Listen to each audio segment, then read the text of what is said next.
Olá, pessoal, boa tarde. Hoje nós vamos falar sobre o tratamento não operatório e operatório no controle da cárie. As componentes desse grupo sou eu, Adria Vitória, Ana Flávia, Camila Cardoso, Isabela Souza, Maria Joyce, a Lourdes Eduarda. Nós somos ministradas pela pessoa da professora Marca Elane Santana e representamos a Faculdade Cristo, Faculdade do Piauí. Bom, então falando sobre a cárie, nós sabemos que as doenças bucais são inevitáveis, porém, a cárie só existe quando há um desequilíbrio entre os processos. Esses processos podem ser estudados pela capacidade de formação do biofilme, e a gente sabe que o biofilme é a massa branca formada pelo acúmulo de material, onde existem vários micro-organismos, e que todos nós estamos expostos a isso, porque eles crescem constantemente em qualquer parte da superfície dentária. E através do processo Desré, que o processo Desré nada mais é do que a desmineralização do dente, que a gente sabe que ocorre por conta de um desequilíbrio no pH do esmalte e que geralmente ela é originada pelo consumo de alimento com muita sacarose, ou seja, com muito açúcar. Então, posteriormente, ela vai sofrer a fermentação em ação geralmente com o Streptococcus mutans, que a gente já estudou aqui também. A gente sabe que ela é uma bactéria muito importante que está presente na cavidade bucal. E essa fermentação faz com que o esmalte perca mais íons de cálcio e fosfato do que ganhe, causando assim a desmineralização. Ainda no processo Desré, a gente tem a remineralização, que ela basicamente depende da saliva. Por quê? Porque a saliva tem o efeito tampão e tem vários outros efeitos que nós vamos estudar mais na frente. Além disso, o processo Desré depende também de outros cuidados que a gente vai ver também mais lá na frente, com o intuito de evitar o processo operatório. O desenvolvimento e a progressão cariosa podem ser controlados, mas como? Através do meio natural, onde o flúor disponível se encontra para a apatita biológica, que a gente sabe que é o material mineral que constitui nosso dente, e através disso os efeitos do biofilme na superfície dentária podem ser metabolizados, controlando dessa forma a lesão cariosa. E essa é apenas uma das formas, nós sabemos disso. E qualquer lesão em qualquer estágio de destruição tecidual pode ser interrompida, independente da idade do paciente. Bom, falando um pouco sobre tratamento não operatório, que é o termo usado para englobar todas as medidas que tentam controlar a progressão da doença de forma não invasiva, nós temos aqui o controle e o tratamento. E é muito importante lembrar que esses dois aspectos eles devem andar juntos e nós, como futuros cirurgiões dentistas, devemos entender que tanto o tratamento não operatório, que é aquele de prevenção, de controle, onde a gente mostra como aplicar, ensinando a remoção mecânica individual, aplicando o flúor, o uso do fio dental e discutindo a respeito da dieta cariogênica, se ela precisa ser modificada ou não. Quanto ao tratamento operatório, que é a intervenção, tratam a cárie como o próprio nome já diz, tratamento. Então, ambos levam tempo, ambos precisam de cuidado, ambos gastam material, ambos são complexos e são dignos de pagamento. No tratamento não operatório, aqui nós também temos ainda alguns meios de controle na progressão da cárie. E por que esses fatores são importantes? Bom, tem vários motivos pelos quais eles são importantes, mas dentre eles é porque eles influenciam no crescimento do biofilme, na modificação da cinética e na dissolução das apatitas. E o primeiro deles aqui é a remoção mecânica / química da placa, ou seja, a nossa querida higiene bucal, que é importantíssima e eu acredito que todos aqui sabem fazer, afinal a gente já deu palestra sobre isso nas nossas épocas felizes do primeiro período, né? Então, nada mais é do que escovar com o ângulo correto, de cima para baixo, associado ao uso do fio dental, o tanto correto de pasta de dente que deve ser colocado, que deve ser feito durante 3 vezes ao dia, com um intervalo de 30 minutos entre cada refeição. Acho que essa nós já estamos carecas de saber, né? O uso de fluoretos, deve ser importante tanto quando a gente vai fazer a nossa profilaxia na clínica, quanto mecânico, através da água fluoretada, que deveria ter, né? Ou deve ter, né? Além de outros componentes onde ele está presente, como na pasta de dente, por exemplo.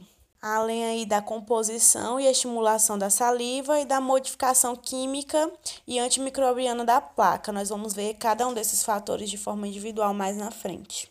Bom, aqui nós temos algumas imagens de como fazer a correta escovação. E vale lembrar que a gente deve estar sempre usando os agentes profiláticos da cárie, né? Que é a escova, a pasta de dente, o fio dental. Enxaguante bucal também é válido, né? Tudo isso com o intuito, né, de evitar o tratamento operatório. Bom, outro meio importantíssimo é a saliva. A gente sabe que ela tem um efeito muito importante, porque ela possui alguns aspectos que são extremamente relevantes, como, por exemplo, o efeito tampão, que já foi falado aqui. Além de manter o pH ideal, que seria entre 6,75 e 7,25, a gente viu que isso é importante também durante o processo desrê. Ela mantém a temperatura entre 35 e 36 graus Celsius, que seria o ideal. Possui ação antifúngica, possui mecanismos de defesa imunológicos específicos, limita o crescimento bacteriano e dentre outros muitos aspectos, como a autolimpeza da cavidade oral. Por exemplo, então, como já foi falado aqui, a saliva ela é extremamente necessária para contribuir com o tratamento não operatório, além de contribuir para o operatório também, né, através dessa termorregulação e entre outros aspectos. E ainda temos aqui também o grau de cooperação, onde é preciso estar atento ao paciente e às suas considerações comportamentais, pois é constatado que qualquer paciente pode realizar o controle da cárie, sendo ele normal e não precisando de medicamentos, e que a lesão e a progressão da cárie ainda em manchas brancas podem ser controladas. E por isso é tão importante a relação entre paciente, o profissional e a conversa que a gente tem com o nosso cliente dentro do consultório odontológico, pois o cuidado não depende somente de nós, e sim também do próprio paciente. Tem que ter uma vontade de ambos, uma cooperação de ambos. O tratamento não operatório é importante para controlar a progressão da cárie,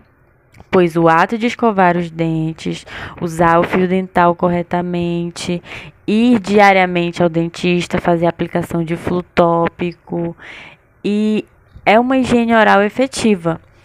E também, né, ter uma dieta com menos açúcar, que vai ajudar no controle da progressão da lesão. E preservar as características originais do dente é sempre o melhor tratamento. Já na inversão, as lesões iniciais não são mais visíveis depois de um tempo. Essas lesões iniciais, somente a microsuperfície está dissolvida. Dessa forma, o polimento e o desgaste da superfície pode levar à interrupção da lesão. O tratamento não operatório sempre deve ser preferível, pois é importante preservar o elemento dentário mais íntegro possível. Lesões cavitadas ativas devem ser tratadas pela intervenção cirúrgica. Dessa forma, o cirurgião dentista deve visualizar as lesões não cavitadas, inativas, né?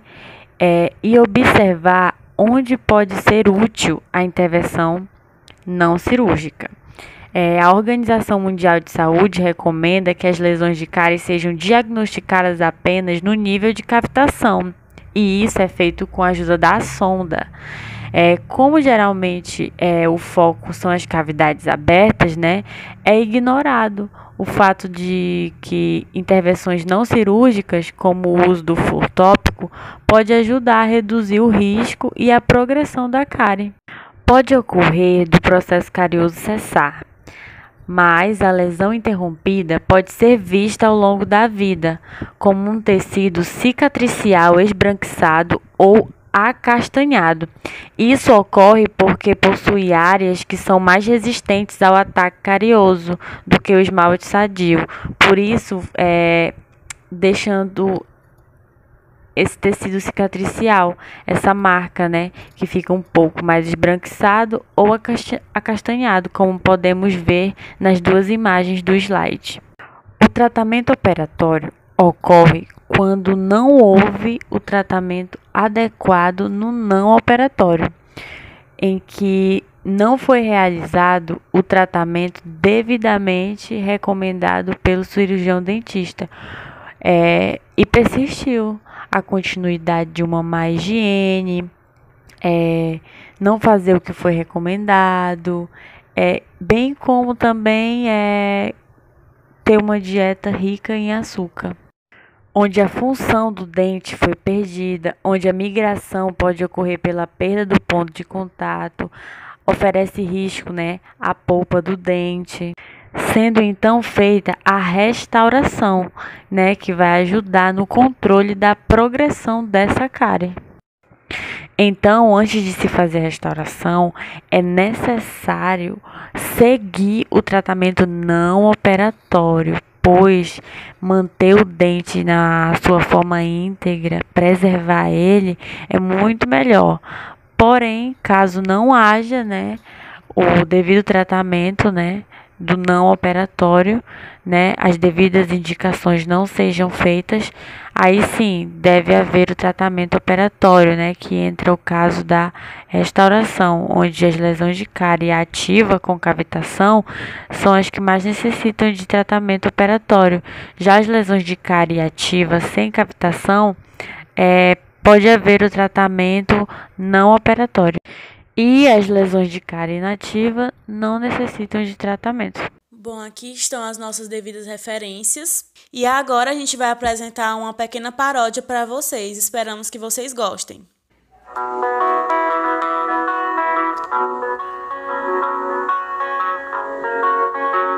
Eu vou te falar sobre um tema bastante comentado. É sobre o tratamento operatório na odontologia. Aqui eu te explico um pouco sobre o significado. A restauração controlando o progresso, a sua simbologia. O tratamento não operatório tenta controlar de uma forma menos invasiva. Então, se puder optar por seguir por esse caminho, vai te deslumbrar.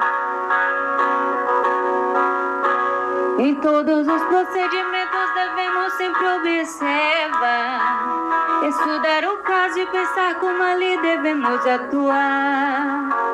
E se for possível ser menos invasivo também é legal, pois sempre optar pela integridade é essencial. Eu sei que até ganha mais escolhendo o bonito e o lado mais estético,